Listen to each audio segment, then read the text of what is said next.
सुप्रभात मित्रों, कैसे हैं आप लोग।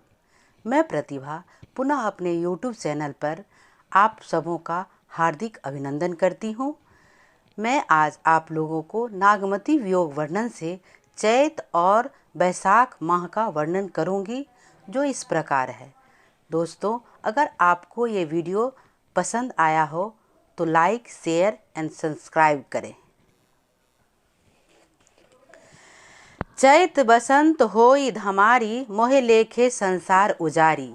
नागमती कहती है कि चैत का महीना आ गया है, बसंत का धमाल हो रहा है, लेकिन मुझे ऐसा प्रतीत होता है कि मेरा संसार ही उजड़ गया है। पंचह बिरह पंच सर मारे, अरकट रोई सगरो वन ढारे। यानी नागमती कहती हैं कि कोयल का पंचम स्वर जो है वह कामदेव की भांति, कामदेव के पांचों वान के भांति मुझे चुभता प्रतीत होता है, जिससे विरह और बढ़ जाता है। बूढ़ी हुए सब तरिवर पाता, अभीजी मजीठ टेसु वनराता। कह रही हैं कि नागमती कह रही कि हे नाथ, हमारा हृदय तरवर के समान डोल रहा है और उन आंसुओं से हमारी जो चोली है वह भीग कर लाल हो गई है, हमारा शरीर जो है वह भीग कर लाल हो गया है। इतना ही नहीं, मजीठी लता भी लाल हो गई है। बौड़े आम फरे सब लागे, आबहु आओ घर कंत सभागे। ये कह रही है, नागमती कह रही है कि हे कंत, यह बसंत का समय है और वनस्पतियाँ जो है फूले नहीं समा रहा है। मालती जो है, भौड़े जो है, मालती का स्मरण करके पुनः वापस उसके पास आ गया है। फूल को देखते हैं तो मुझे ऐसा प्रतीत होता है, ऐसा लगता है कि वह मुझे चुभो रहा है, वह मुझे चुभ रहा है। और जब मैं उस पर दृष्टि डालती हूँ तो मुझे मालूम होता है कि वह चींटी की तरह मुझको चुभो रहा है, यानी मुझे काट रहा है। भौड़े आम फरे सब लागे, आबहु आओ घर कंत सभागे। यानी कह रही है कि हे स्वामी, हे नाथ, अब तो आम फलने लगा है। हे कंत, हे प्रियतम, अब तो वापस आ जाओ। मोका फूल भये सब कांटे, दृष्टि परत जस लागहि चांटे। कह रही है कि यह फूल और कांटा जो है सो मुझे चुभने लगा है।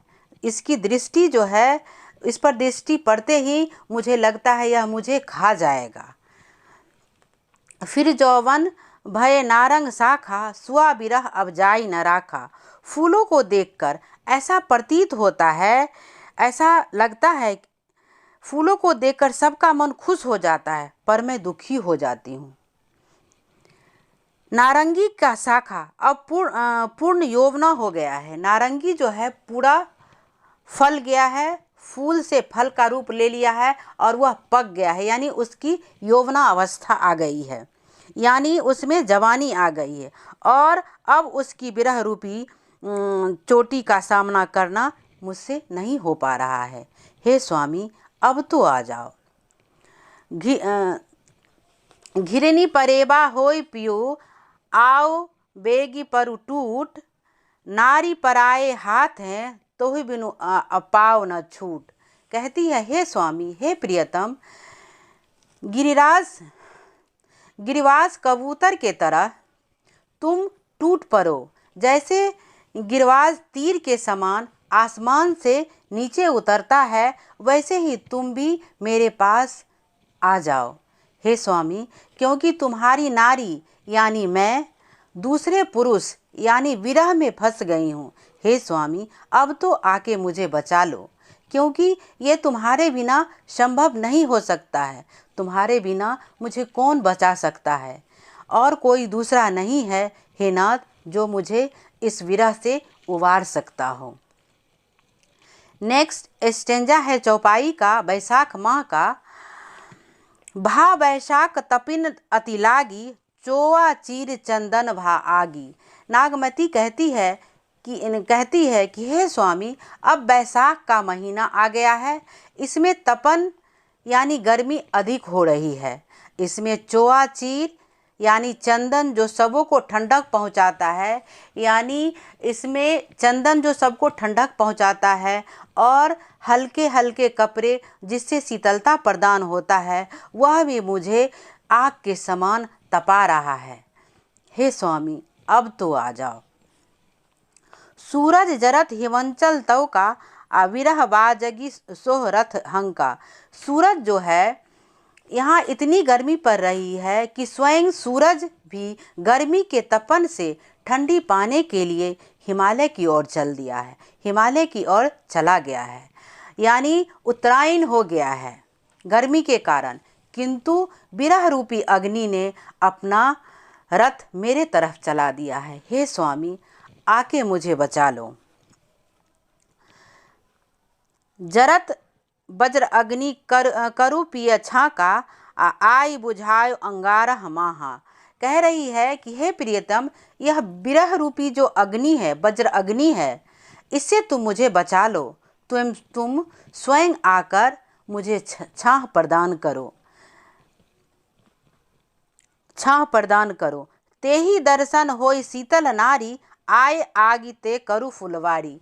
वह कह रही है, नागमती कह रही है कि तुम्हारे केवल दर्शन से ही जो है हम शीतल हो जाएंगे। हे स्वामी, तुम आओ और